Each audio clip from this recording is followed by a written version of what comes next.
there's a lot of things out there anymore, more so than they were 10 years ago, and you just I think you got to try to educate them, and I know in our preseason we spend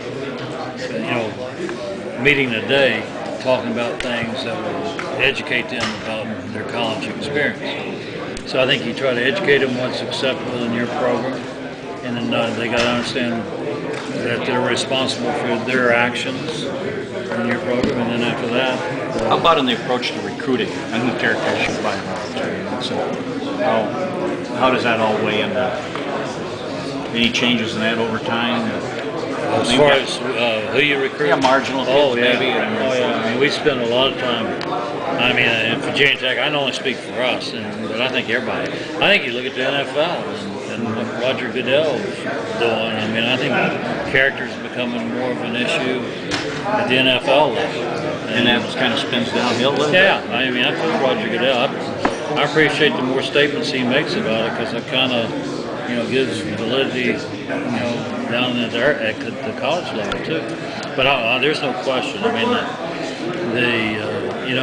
I don't think anybody can sit here and predict exactly what a 17, 18, 19-year-old kid's going to do, and then you put a bunch of them, what 20, 16, 17, 18, 19, how they're going to turn out. I just don't think you can do that.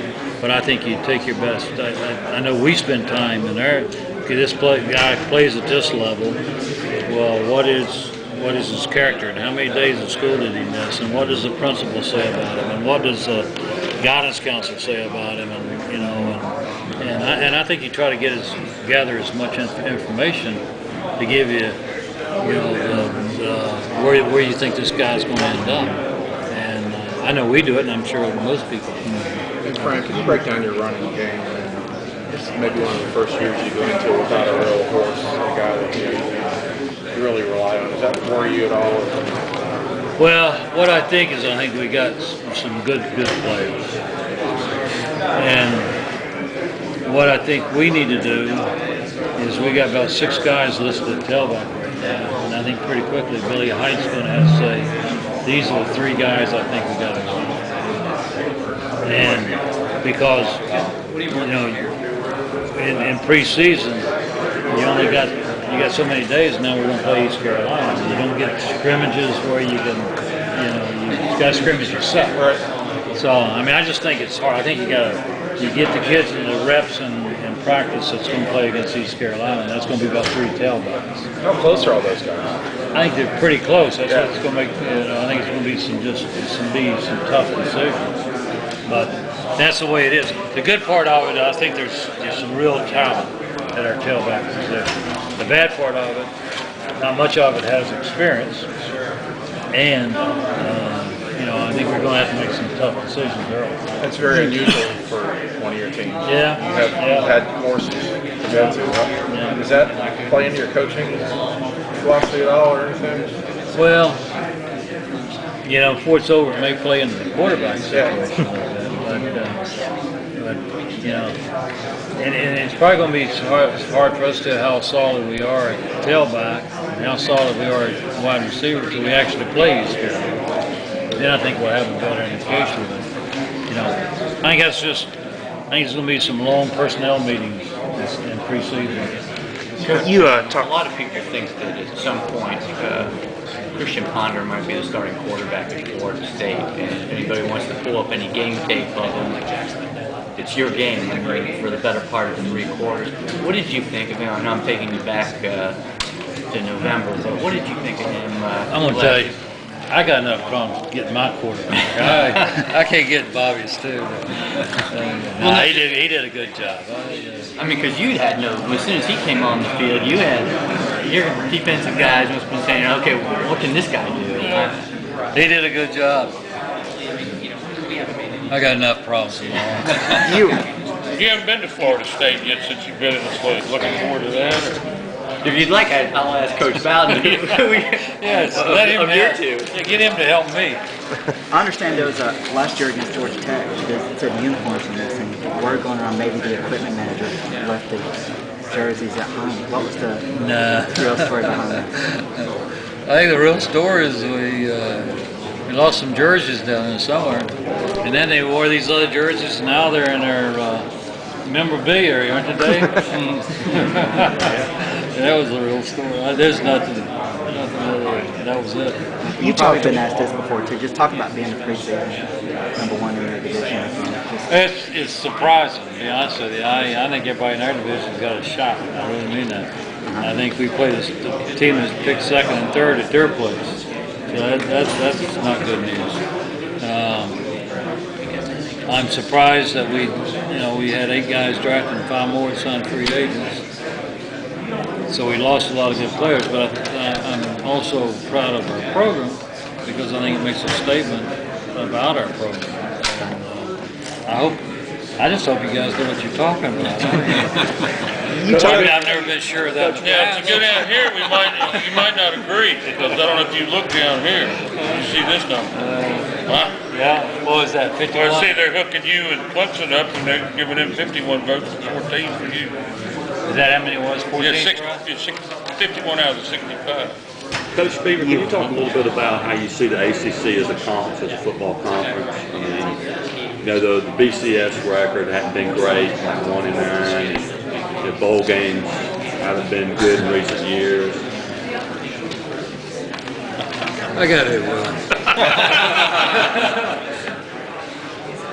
No, we talked about it. I know the situation. That's why I keep saying I think in this thing we ought to have everybody go one at a time. Oh, you've already talked about Do it. it 3 times.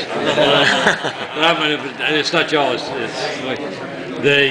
I think the BCS. I think there is no question that the ACC has got to do better in BCS games, including ourselves. I mean, we let the league down last year, and make sure that Kansas played great, but we needed to play better in that ball game.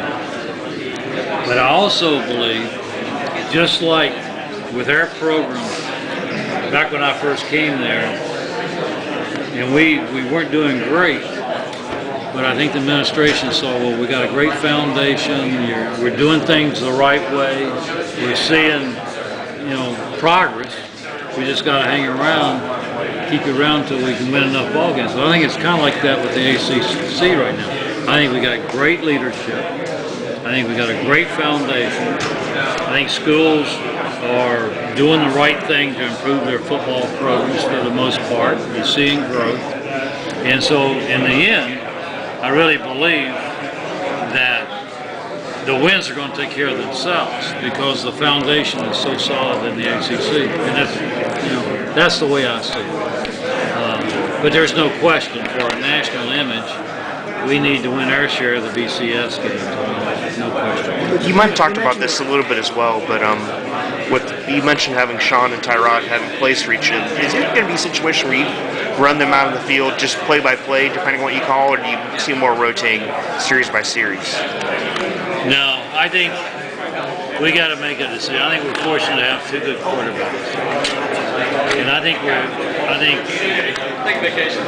we got to make a decision preseason what's best for us.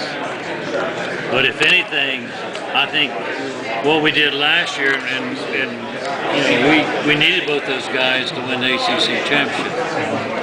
I mean, they both made some great plays, but we tried to get it where Tyrod had his plays, Sean had his plays, and then we had plays both on the ran. Yeah. If anything, I'd go back this time around and get it more. These are Tyrod's plays, these are Sean's plays. Whoever play we're going to run, that's who's in the ball game. And you worry about getting too predictable, but I think the more you can say, if I'm calling this play, that's the quarterback, the better you are in those situations. Easier to make a quicker decision that way on who's going in. Yeah. That way you're deciding based on what play you want to run and not. And there's not so much duplication in practice. And we kind of started out that way, and then the more you didn't want to get predictable, so it had to be, these plays that both of them would run. And the more choices you put in there, the harder it is in a game, I think. I mean, I thought that was part of the thing a little bit in the Orange. They had too many choices.